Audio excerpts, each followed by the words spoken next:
Hello everyone and welcome to our module on embryogenesis. The first step in the process of generating a human embryo is fertilization. In fertilization, a haploid mature spermatozoon from the male fuses with a haploid ovum from the female, and this forms a zygote. And one thing they're going to want you to know for your step 1 exam is the number of chromosomes and chromatids present in all these structures involved in fertilization. So let's make that very clear now. So eggs and sperms are 1N, 1C. So what do I mean by that? By 1N, I mean they have one copy of each chromosome. So for example, if we were talking about chromosome 6, there is a single copy in each haploid spermatozoon. There's also a single copy in each egg. In addition, there's only one chromatid for each chromosome in a sperm or in an egg cell. Now, once the sperm and the egg merge, we now have a situation where we have 2N and 2C inside of one cell. So for example, we have two copies of chromosome 6 now in the zygote, and each copy of chromosome 6 has one chromatid, thus there is 2N, 2C in the zygote. Things get a little more confusing once the zygote forms because one of the first things that happens inside the zygote is that DNA synthesis begins. Initially within the zygote, the maternal and paternal DNA are separated from one another inside of cellular structures called a pronucleus. A picture of this is shown on the screen here. We've got a male pronucleus with the father's DNA and a female pronucleus with the mother's DNA. Now the zygote, as we talked about in the last slide, is initially 2N, 2C. However, when DNA synthesis occurs, chromatids will be synthesized such that the zygote will then become 2N, 4C. And I've drawn a picture to help you understand this on the screen. So initially, we've got the zygote, which is the blue circle here. It's got two pronuclei inside it, which are the two green circles.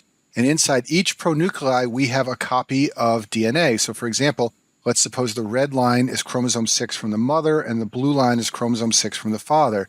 We then undergo DNA synthesis and we synthesize two sister chromatids for each chromosome. So we now still have two copies of chromosome 6. This cell in the middle of the screen is still 2N, but it is now 4C because there are four chromatids. Then the cell can undergo division and become two cells, each with one copy of DNA from the mother and one from the father. So when this occurs, the zygote divides and it now becomes two cells that are 2N, 2C. And this process by which the zygote divides is called cleavage. It's one of the first important steps in formation of a multicellular embryo. Shown on this slide is an illustration that you can find in many textbooks showing all the steps from ovulation through fertilization through implantation of the developing embryo in the wall of the uterus. So first of all, you should know that fertilization takes place in the fallopian tubes, and it usually takes about 2 days after fertilization before that first cleavage event occurs, and the developing embryo goes from the 1-cell stage to the 2-cell stage. After the 2-cell stage, the developing embryo continues to undergo cellular division, and it forms a structure called a morula. A morula means ball of cells, and this is what we call the embryo when it's in the stage where it's just a clump of cells stuck together. After morulation, the next step in development is called blastulation. This step involves formation of a structure called a blastula from the morula. The difference between a blastula and a morula is that the blastula contains a fluid-filled cavity called a blastocele. In humans, the blastula is called a blastocyst, and the reason it's called a blastocyst is because the fluid-filled cavity is not in the center of the structure.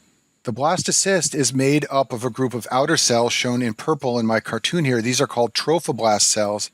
These cells are polarized. One side is different from another, and they secrete the watery fluid that fills up the blastocele shown in purple in my drawing here.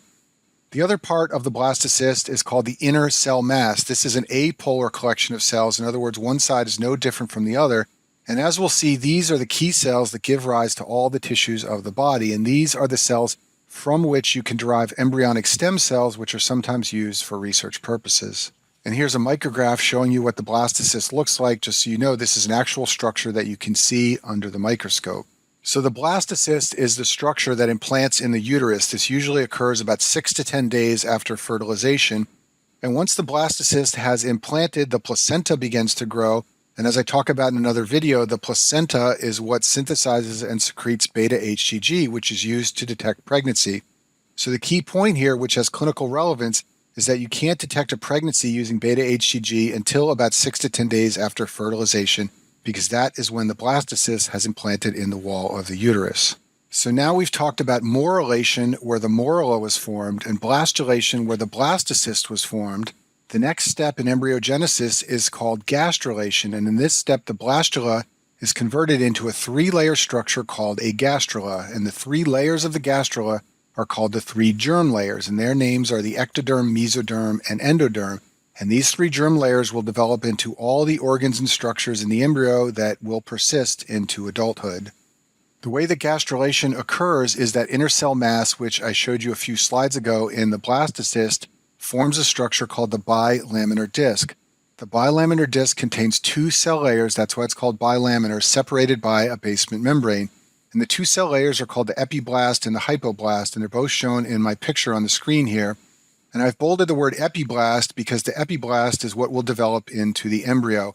The hypoblast develops into the yolk sac and some other important structures in the womb, but it does not develop into any future embryonic structures. Another important step in the process of gastrulation is formation of the primitive streak. The primitive streak is a structure that's formed by the invagination of epiblast cells. Basically, that layer of epiblast cells invaginates like I'm drawing here, and that creates a streak. This is a visible line in the blastocyst that you can see under the microscope. This is an example of a primitive streak shown on the screen here. And what you want to know in terms of step one about the primitive streak is once that is visible, this means that the process of gastrulation has started and the germ layers are beginning to form. So as I mentioned before, the epiblast develops into the three germ layers, the ectoderm, the endoderm, and the mesoderm. This is shown in my cartoon on the screen here. So what I'm circling with my pen is what used to be the bilaminar disc. It's now formed three layers. The pink layer on top is the ectoderm, the brown layer on the bottom is endoderm, and the mesoderm is in the middle. I've also shown an invagination here, which is the primitive streak. And remember that once you see the primitive streak, that means that gastrulation has begun and the germ layers are beginning to form. And then the three germ layers go on to develop all the parts of the embryo. And in a separate video, I talk about the germ layers in detail.